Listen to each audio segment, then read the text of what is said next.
We're here at DLC Gallery in Elko, Nevada with Jacob Cummings. It's November 7th, 2015, and this is a repeat visit for Jacob. How many times you been here? Been here twice prior, so this will be my third time. So. Okay, and I saw you last time, and you commanded a good presence, and everybody quieted down and really listened to you at the end of your second set, so hopefully you'll have that again tonight. Perfect, yeah, it should be a lot of fun. Hopefully people are into the music and having a good time and stuff like that. That's all I can ask for. Sure, yeah. I read in your blog, you occasionally played a small audience, so you won't have that here tonight. We already have a lot of people downstairs. So let's go through a couple of questions, though. Most of the people that come through DLC and play are on Interstate 80. They're traveling between California and Colorado or vice versa. And this is a really good stop because it offers board for musicians. On your cross-country travels, do you typically take that interstate route, or do you take the back roads like you did today from Idaho Falls?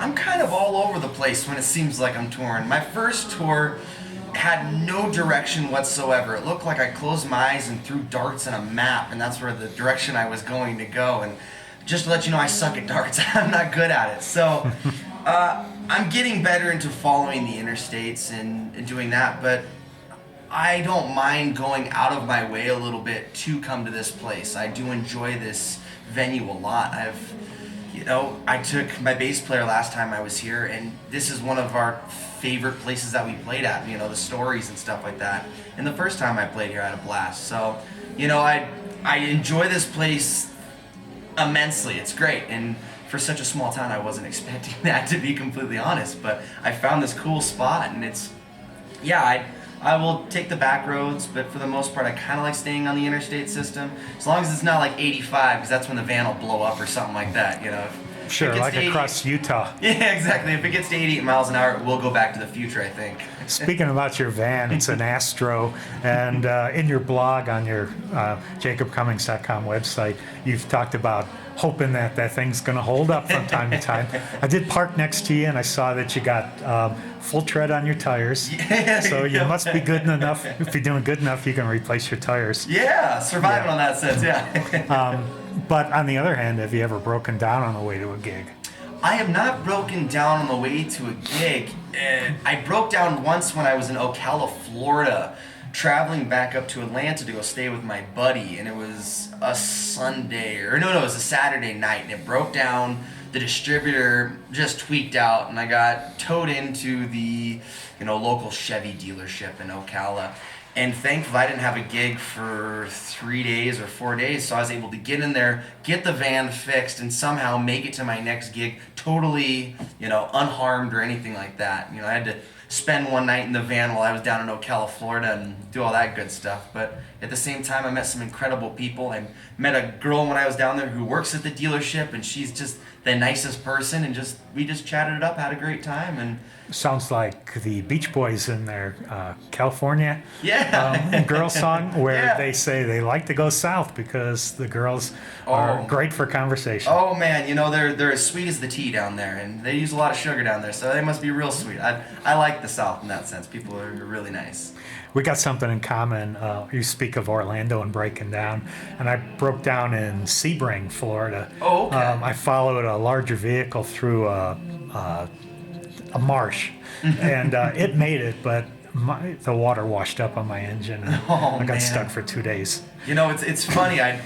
It's Sunday I was there, just kind of lounging around, had nothing to do because the dealership was closed that day, and I was kind of moping around. I was like, man, this sucks. And this is around Halloween time or something like that. And it's 85 degrees and sunny and beautiful.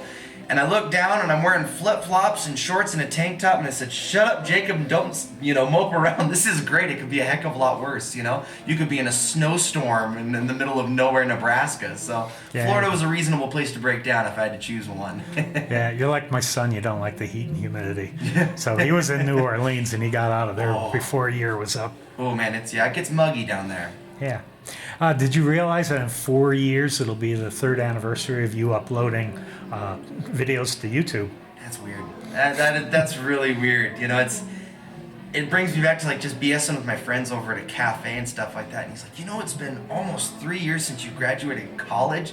And I was like, no, man, it's only like a couple years ago. And he's like, no, it's 3 years ago. And I was like, time went by extremely fast. And when you brought that up, that kind of weirded me out. I was like, wow, it's been that long. It just went by so fast in a blink of an eye. That's crazy. So did you have a regular May or June graduation, and then by November you were uploading YouTube videos and Yeah. really embarking on a career? Yeah, it was the graduate college, go work with my old man for a couple months, get some money, and then I started my sorority tour. And I just went. I went from Washington to Colorado and back, knocking on sorority doors, played 90 sororities in 30 days, totally unannounced, and that's the start of the career, and just kept going at it. Did you do a fraternity in the midst of that? I didn't do a fraternity, actually.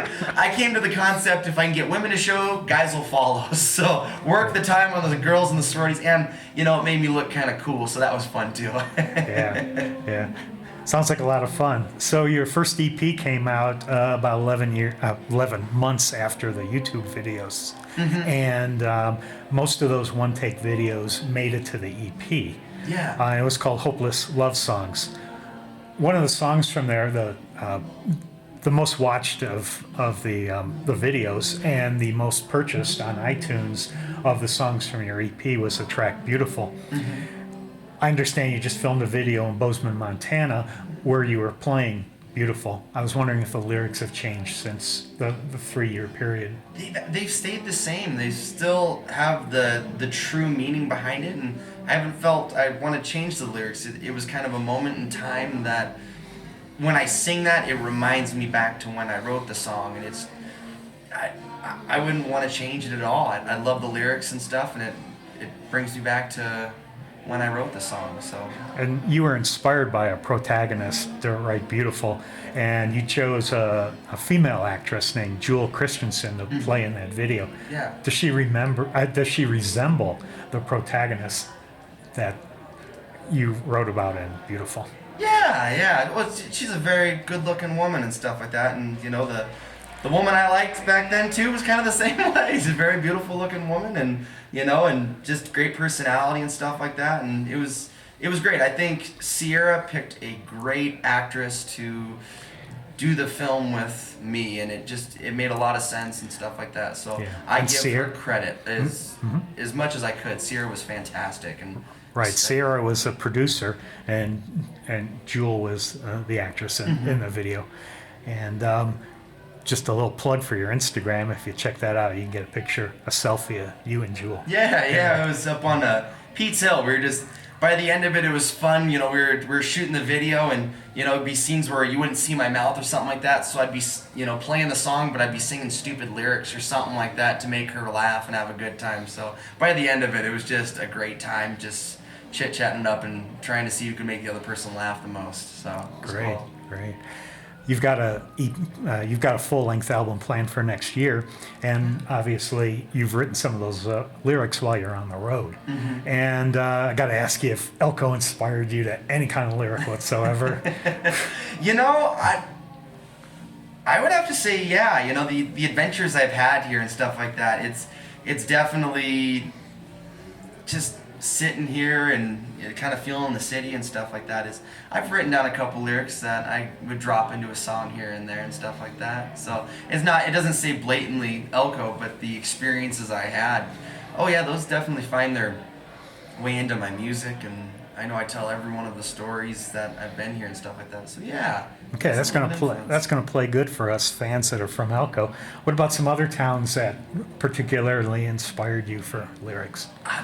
Bozeman, Montana. I really love the Montana area, Livingston and Bozeman. Very beautiful country. That's definitely played its way into my music, and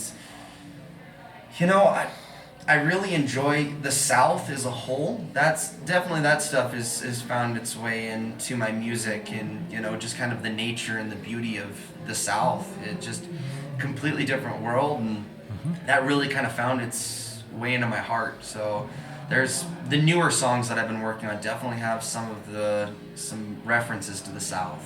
So yeah, so like Oklahoma, Texas, and Alabama, and all that good stuff. So yeah. And they've probably risen out of those great conversations you've had with Yeah. people down there. Yeah, exactly.